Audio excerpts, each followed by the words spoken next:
ભાવનગર શહેરમાં લઠ્ઠાકાંડના વિરોધમાં આમ આદમી પાર્ટી દ્વારા ઉગ્ર વિરોધ પ્રદર્શન કરવામાં આવ્યું હતું। આપના યુવા નેતા બ્રિજરાજ સોલંકીની આગેવાની હેઠળ કાર્યકરોએ ભાવનગર કલેક્ટર કચેરી પાસે વિરોધ નોંધાવ્યો હતો। વિરોધ પ્રદર્શન દરમિયાન કાર્યકરોએ ગૃહમંત્રી હર્ષ સંઘવીના પોસ્ટર ફોટો સળગાવી આક્રોશ વ્યક્ત કર્યો હતો। સાથે જ ગૃહમંત્રી હર્ષ સંઘવી મુર્દાબાદના નારા લગાવી સરકાર સામે વિરોધ નોંધાવવામાં આવ્યો હતો। આ દરમિયાન આપના કાર્યકર્તા વિરોધ કરતા જોવા મળ્યા હતા। પોલીસ દ્વારા કાર્યકરોને અટકાવવાનો પ્રયાસ કરવામાં આવતા પોલીસ અને કાર્યકરો વચ્ચે ભારે ઝપાઝપીના દ્રશ્યો પણ સામે આવ્યા હતા।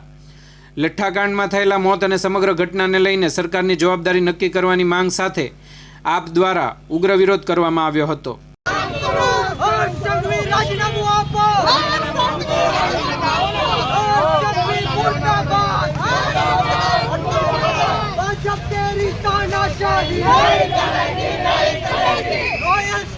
मंत्री नहीं चलेगा, नहीं चलेगा, नहीं चलेगा। भावनगर पुलिस मुर्दाबाद, मुर्दाबाद, मुर्दाबाद। भावनगर संघवी राजीनामू आपको, राजीनामू आपको, राजीनामू आपको।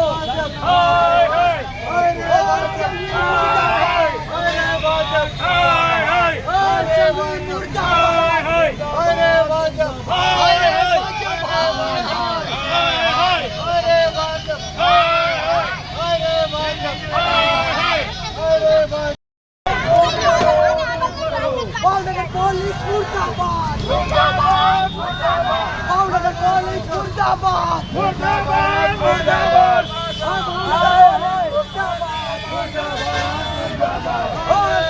राजीनामू आपको, राजीनामू आपको,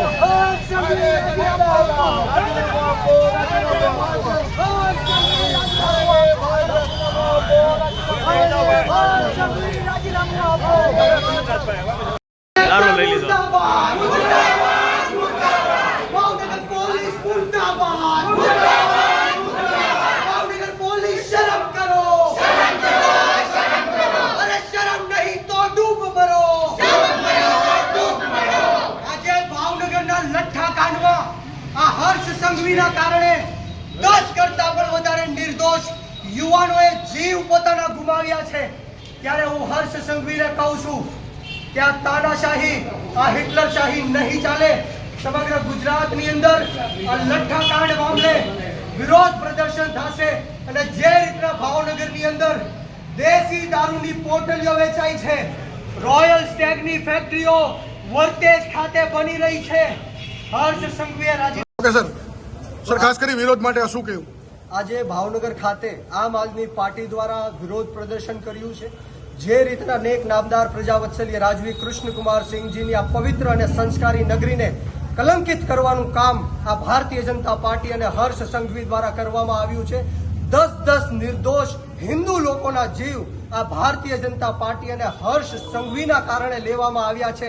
આ લઠ્ઠાકાંડ છે પહેલી વાર નહીં, પરંતુ આના પહેલા બરવાળા ખાતે પણ લઠ્ઠાકાંડ થયો અને 39 જેટલા યુવાનોએ પોતાના જીવ ગુમાવ્યા છે। ત્યારે આજે ભાવનગરની અંદર 10 કરતા પણ વધારે નિર્દોષ હિન્દુ યુવાનો જે ઝેરી અને કેમિકલ વાળો દારૂ પીને પોતાને મૃત્યુને ઘાટ ઉતાર્યા છે, એના વિરોધમાં આજે વિરોધ પ્રદર્શન સમગ્ર ગુજરાતની અંદર આમ આદમી પાર્ટી કરવા જઈ રહી છે। ત્યારે અમારી સ્પષ્ટ માંગ છે કે હર્ષ સંઘવી જે આ ગુજરાતના ગૃહમંત્રી છે એમને તાત્કાલિક ધોરણે રાજીનામું આપી દેવું જોઈએ, કારણ કે આ રક્ષાબંધન આવી રહી છે, અનેક બહેનોના ભાઈઓએ ગુમાવ્યા છે। ત્યારે આ હર્ષ સંઘવીને સહેજ પણ શરમ હોય તો ઢાંકણીમાં પાણી લઈને ડૂબી મરવું જોઈએ, કારણ કે આ દારૂનો છેલ્લા 1 વર્ષમાં 10,000 કરોડ કરતા પણ વધારે કાળો વેપાર ગુજરાતની અંદર થયો છે અને દેશી દારૂ નહીં, ઇંગ્લિશ દારૂ નહીં, પરંતુ ડ્રગ્સના અડ્ડાઓ પણ ખૂણે ખાંચરે ગુજરાતની અંદર ધમધમી રહ્યા છે। ત્યારે હર્ષ સંઘવી મોટી ફાંકા ફોજદારીની વાતો કરે છે,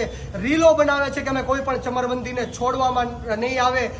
જે લોકો દારૂ પીવે એને 5 વર્ષની સજા હોય છે, જે લોકો દારૂ વેચે એને 10 વર્ષની સજા હોય છે અને જે લોકો દારૂ બનાવે એને 15 વર્ષની સજા હોય છે।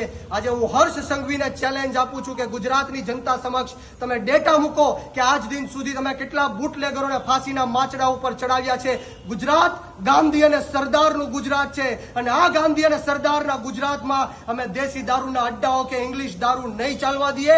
ગુજરાતના યુવાનો એક થશે, આંદોલન કરશે અને અમે સૌ સાથે મળીને હર્ષ સંઘવીને રાજીનામું લેવા માટે મજબૂર કરશું. હર્ષ સંઘવી મુર્દાબાદ.